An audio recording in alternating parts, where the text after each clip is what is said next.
이 시간 말씀은 마가복음 9장 14절서부터 29절입니다. 마가복음 9장 14절서부터 29절을 제가 개역 한글 성경으로 읽어드리겠습니다. 저희가 이에 제자들에게 와서 보니 큰 무리가 둘렀고 서기관들이 더불어 변론하더니 온 무리가 곧 예수를 보고 심히 놀라며 달려와 문안하거늘 예수께서 물으시되 너희가 무엇을 저희와 변론하느냐. 무리 중에 하나가 대답하되 선생님, 벙어리 귀신 들린 내 아들을 선생님께 데려왔나이다. 귀신이 어디서든지 저를 잡으면 거꾸러져 거품을 흘리며 이를 갈며 그리고 파리하여 가는지라. 내가 선생의 제자들에게 내어 쫓아달라 하였으나 저희가 능히 하지 못하더이다. 대답하여 가라사대 믿음이 없는 세대여, 내가 얼마나 너희와 함께 있으며 얼마나 너희를 참으리요. 그를 내게로 데려오라 하시매 이에 데리고 오니 귀신이 예수를 보고 곧 그 아이로 심히 경련을 일으키게 하는지라. 저가 땅에 엎드러져 굴며 거품을 흘리더라. 예수께서 그 아비에게 물으시되 언제부터 이렇게 되었느냐 하시니 가로되 어릴 때부터니이다. 귀신이 저를 죽이려고 불과 물에 자주 던졌나이다. 그러나 무엇을 하실 수 있거든 우리를 불쌍히 여기사 도와주옵소서. 예수께서 이르시되 할 수 있거든이 무슨 말이냐. 믿는 자에게는 능치 못할 일이 없느니라 하시니 곧 그 아이의 아비가 소리질러 가로되 내가 믿나이다. 나의 믿음 없는 것을 도와주소서 하더라. 예수께서 무리에 달려 모이는 것을 보시고 그 더러운 귀신을 꾸짖어 가라사대 벙어리 되고 귀먹은 귀신아, 내가 네게 명하노니 그 아이에게서 나오고 다시 들어가지 말라 하시매 귀신이 소리 지르며 아이로 심히 경련을 일으키게 하고 나가니 그 아이가 죽은 것 같이 되어 많은 사람이 말하기를 죽었다 하나 예수께서 그 손을 잡아 일으키시니 이에 일어서니라. 집에 들어가심에 제자들이 종용히 묻자오되 우리는 어찌하여 능히 그 귀신을 쫓아내지 못하였나이까. 이르시되 기도 외에 다른 것으로는 이런 유가 나갈 수 없느니라 하시니라. 아멘. 오늘 우리가 읽은 본문에서 가장 유명한 구절이 어디 있느냐 하면 할 수 있거든이 무슨 말이냐. 믿는 자에게는 능치 못할 일이 없느니라. 이 말씀, 즉 23절의 이 말씀과 어쩌면 더 유명한 말씀이 29절일 수 있습니다. 이르시되 기도 외에 다른 것으로는 이런 유가 나갈 수 없느니라. 이 29절을 참으로 많은 사람들이 사랑합니다. 이 29절의 가르침은 전반적인 원리에 있어서 조금도 부족함이 없습니다. 우리는 기도해야 됩니다. 우리의 능력이 부족할 때 하나님께 엎드려 능력 달라고 기도하는 것 잘못된 것이 아닙니다. 우리는 기도해야 됩니다. 기도하지 않고 무엇이든 할 수 있는 것은 없습니다. 기도하지 않아도 되는 그런 문제도 없고 그런 사람도 없습니다. 사도들이라 할지라도 기도를 해야 되고 목사라 할지라도 기도를 해야 됩니다. 물론 기도의 방법에는 여러 가지가 있습니다. 기도 안 하는 듯 기도하는 것도 충분한 기도일 수 있습니다. 문제는 기도가 그 중심에 무엇이 있느냐 하는 것입니다. 오늘 본문에서 28절에서 우리는 어찌하여 능히 그 귀신을 쫓아내지 못하였나이까 라고 질문을 했고 예수님께서 기도해야지 기도해야만 하는 거야 이렇게 가르칠 때 28절과 29절을 놓고 보면 100% 맞는 얘기입니다. 제자들은 귀신 들린 아이에게서 귀신을 쫓아내지 못했습니다. 이 제자들은 놀랬습니다. 왜 놀랬습니까? 이 마가복음 9장의 이 앞부분은 예수님께서 변화산 위에 올라간 장면을 묘사하고 있습니다. 예수님께서는 베드로, 야고보, 요한 이 세 명의 제자들만 데리고 우리가 흔히 변화산이라고 부르는 산으로 올라가셨습니다. 변화산 장면을 이 세 사람에게는 보여주고 나머지에게는 안 보여주려고 그랬다. 이렇게 우리가 짐작할 수 있습니다. 14절서부터 이어진 사건을 보면 산 아래에 있던 제자들과 서기관들과 귀신 들린 아들을 데리고 온 사람이 섞여서 서로 논쟁을 벌이고 주변의 사람들은 그 장면을 보고 있었던 것입니다. 큰 무리 속에서 제자들은 지금 난감한 것입니다. 자신들이 귀신을 쫓아낼 수가 있었는데 오늘은 안 나가는 겁니다. 그리고 이 귀신이 나가지 않자, 능력을 행하지 못하자 이제 바리새인들은 득달같이 덤벼들어서 이건 너희들이 문제야, 네 선생이 가짜야, 아마 이런 식으로 얘기했겠죠. 그러자 제자들은 당황하면서도 이 귀신이 나가지 않는 여러 가지 이유에 대해서 이런 말 저런 말 하면서 논쟁이 벌어졌던 것으로 우리는 충분히 생각해낼 수 있습니다. 이제 예수님께서 너희들이 무엇 때문에 서로 논쟁하고 변론하느냐 이렇게 질문하자 귀신 들린 아들을 데리고 왔는데 제자들이 고치지 못하여 정말 답답했던 이 사람이 예수님께 달려와서 내 아들을 데리고 선생님께 왔는데 이 제자들은 이 귀신을 쫓아내지 못합니다. 이렇게 답답한 심정을 토로하고 문제의 핵심을 드러냈습니다. 18절에 보면 저희가 능히 하지 못하더이다. 저희가 귀신을 쫓아내지 못하더이다. 그리고 논쟁이 벌어졌던 것입니다. 그러자 예수님께서 믿음이 없는 세대여, 내가 얼마나 너희와 함께 있으며 얼마나 너희를 참으리요. 그를 내게로 데려오라. 이렇게 말씀하시므로 그래서 우리가 얼핏 생각할 수가 있죠. 이 문제를 못 고친 이유는 믿음이 없어서. 누구의 믿음이 없는 것입니까? 제자들이 여기서 왜 당황을 했습니까? 변화산 사건 직후라고 마가복음 9장은 쓰고 있습니다. 사건의 장면을 마태복음 17장에 기록하고 있습니다. 그러면 어림짐작을 해보아도 예수님께서 12 사도들을 세우고 그들에게 권능을 부여하여 2명씩 짝을 지워서 유대 곳곳으로 보내서 귀신을 쫓아내고 하나님 나라의 복음을 증거하는 역사를 경험하고 능력이 있는 사람들입니다. 이 제자들이 예수의 이름으로 귀신을 쫓아낸 역사를 이미 적어도 10개월에서 1년 가까이 수행했던 경험이 있는 사람입니다. 초짜들이 아닌 겁니다. 이미 능력이 있어서 이미 역사를 일으키고 예수의 이름으로 선언할 때에는 귀신들이 놀라서 도망을 가는 그런 역사를 경험했는데 이 귀신은 나가지 않은 것입니다. 그래서 제자들이 아주 깜짝 놀라가지고 조용히 있을 때에 예수님께 물었습니다. 생각을 해보면 아니 지금까지는 예수의 이름으로 쫓겨나갔고 도망갔고 또 지금 여전히 우리는 예수와 함께 하고 있는데 왜 못 고쳤습니까? 라고 할 때 예수님께서는 기도 외에 다른 것으로는 이런 유가 나갈 수 없느니라 라고 말씀하신 것이 사실 의아스러운 답변입니다.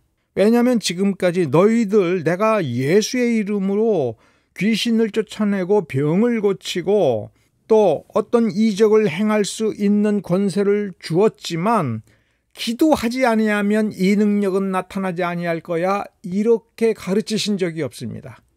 예수의 이름을 증거하라. 다니면서 과감하게 선언하라. 이런 식으로 말씀을 하셨습니다. 그렇게 했더니 됐던 것입니다. 오히려 이렇게 말을 하면 제자들이 이해했을 겁니다. 너희들에게 문제가 있었던 것이 아니야. 이렇게 말을 했으면 아 그랬구나 라고 금방 이해했을 것입니다. 예수의 이름에 권세가 있습니다. 이 제자들은 그 예수를 믿었습니다.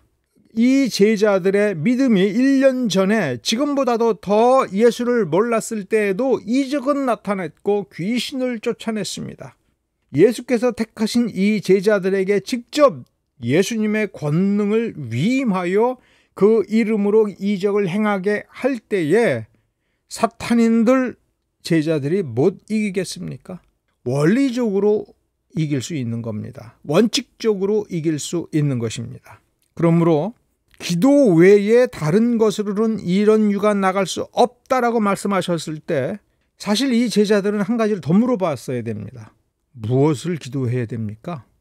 우리가 저 귀신을 내쫓아야 되는데 안 나가면 주여 저 귀신을 쫓아내도록 주여 도와주시옵소서. 지금 우리가 받은 능력으로는 저 귀신을 쫓아낼 수가 없나이다. 그러니 지금 더 큰 능력을 주십시오. 더 센 귀신이 왔습니다. 지금까지 주셨던 능력으로는 안 됩니다. 그러니 더 큰 능력을 주십시오. 이렇게 기도를 해야 되는 겁니까? 마치 그렇게 착각할 수 있는 그런 식의 문맥으로 보일 수도 있는 상황입니다. 그런데 제자들은 그렇게 묻지도 않았고 마가는 그런 부분을 정확하게 쓰지 않았습니다. 제자들이 어리석어서 그 질문을 하지 아니한 것이 아닙니다. 마가가 쓰다가 뭘 놓쳐가지고 안 쓴 것도 아닌 거로 우리는 봐야 됩니다. 예수님께서 이 귀신 들린 아이의 아버지에게 지적해 주신 말씀이 23절에 있습니다. 할 수 있거든이 무슨 말이냐? 믿는 자에게는 능치 못할 일이 없느니라 했습니다. 믿는 자에게는 이라고 할 때에 예수의 이름을 고백하고 예수가 메시아인 줄을 아는 사람은 세상에 못할 일이 없다. 모든 병을 다 고친다. 모든 기적을 다 일으킬 수 있다. 믿는 자는 이렇게 될 수 있다라고 얘기하면 23절은 도무지 해석이 안 됩니다. 왜냐하면 우리 믿는 자 중에 못하는 거 굉장히 많지 않습니까? 너무너무 많지 않습니까? 믿는 자에게 능치 못할 일이 없느니라라고 하는 말을 어떻게 이해해야 되냐면 예수 그리스도는 전지전능한 하나님이다. 능치 못할 일이 없다. 다시 말하면 예수 그리스도라는 이름으로 어떤 권세를 행할 때에 그 이름에는 아무 문제가 없는 거다. 이 제자들이 예수의 이름으로 명하노니 나가라 이렇게 했는데 이 귀신이 안 나갔을 때 예수의 이름에 그 능력에 한계가 있는 것. 귀신의 능력보다도 적어서가 아니다. 그 이름에는 아무 문제가 없는 것이다. 그러므로 여기서 예수님 보고 할 수 있으면 고쳐주십시오. 뭐라도 할 수 있으면 해봐 주십시오라고 하는 식의 말은 넌 잘못됐다. 그러자 그 아비가 소리를 질렀습니다. 왜 소리를 지른 겁니까? 뭔가 깨달은 겁니다. 그러면서 정말 놀라운 말을 합니다. 내가 믿나이다. 나의 믿음 없는 것을 도와주소서. 여러분, 이 말이 왜 놀란 겁니까? 이 말 자체가 문장이 성립이 안 되는 겁니다. 왜냐하면 내가 지금 믿습니다. 아니 믿겠습니다라고 해도 마찬가지예요. 나는 믿습니다. 믿겠습니다. 그런데 믿음이 없습니다. 정상적으로는 이런 말을 할 수 없죠. 마치 나는 배부릅니다. 그런데 배가 고파요. 이렇게 말하는 거하고 똑같은 겁니다. 나는 믿음이 있습니다. 믿고 있습니다. 그런데 믿음이 없습니다. 도와주십시오. 이런 말이 되는 겁니다. 나는 적어도 지금 이 순간 믿음이 있어서 아이를 데리고 왔습니다. 예수님께 데려오면 예수님께서 고쳐주실 줄로 믿었습니다. 그런데 그 믿음이 이 아이를 예수는 능력자라서 고쳐주실 거라고 믿었기는 하지만 예수에 대한 참된 믿음은 없었다고 하는 것을 지금 나는 문득 깨달았습니다. 그래서 먼저 한 말에 우리를 도와주소서, 우리를 도와주십시오라고 이야기할 때에는 이 아이에게 있는 귀신을 쫓아내는 그 능력으로 이 아이를 살려주시고 이 아이가 귀신 들려가지고 너무 괴로운 나도 이 괴로움에서 벗어나도록 도와주시옵소서라고 이야기를 했는데 이제 보니 나는 믿음이 없어서 망하게 되었다. 심판을 피할 수 없다. 이 아이를 고쳐주실 능력자라고 믿었지 예수가 어떤 분인 것인가에 대한 진짜 믿음은 내게 없습니다. 사람이 어찌할 수 없는 믿음, 사람이 만들어낼 수 없는 믿음, 사람이 결단해서 도달할 수 없는 그 믿음은 내게 없습니다. 그것을 고백한 것입니다. 나의 믿음 없는 것을 도와주소서. 주여 은혜 주시옵소서. 참된 믿음을 주시옵소서. 이 24절에서 이 아버지의 믿음은 바뀐 겁니다. 그전까지는 예수에 대한 소문을 들었습니다. 예수에 대한 소문을 종합해보니 예수는 능력자고 그렇다면 내 아들을 고쳐줄 수 있겠지. 그렇다면 귀신을 쫓아낼 수 있겠지. 예수님은 어떤 능력을 발휘할 수 있겠지. 그거를 믿었던 겁니다. 예수에 대해서 믿었던 것입니다. 예수를 직접 만나서 예수님 앞에 문제를 내어놓으니까 예수님께서는 이 사람의 심령 깊숙한 곳에 보니 참된 믿음이 없었던 것입니다. 예수님께서 이와 같이 23절을 말씀해 주실 때에 하나님께서 은혜를 베풀어 주신 겁니다. 우리 주님께서 보이지 않게 역사하신 것입니다. 예수님과 마주쳤을 때에 이 사람은 자기의 믿음이 가짜 믿음이라고 한 것을 알게 된 겁니다. 부족한 믿음이라고 하는 것을 알게 된 것입니다. 진짜 믿음이 자기에게 없다라고 하는 것을 알게 된 것입니다. 그 믿음 없는 것을 도와주소서. 주님밖에는 참된 믿음을 주실 리가 없습니다. 은혜 베풀어 주어서 이 믿음이 참된 믿음이 되게 하여 주시옵소서라고 고백하게 된 것입니다. 이러한 깨달음이 어디서부터 온 것입니까? 예수를 만나니까 생기는 것입니다.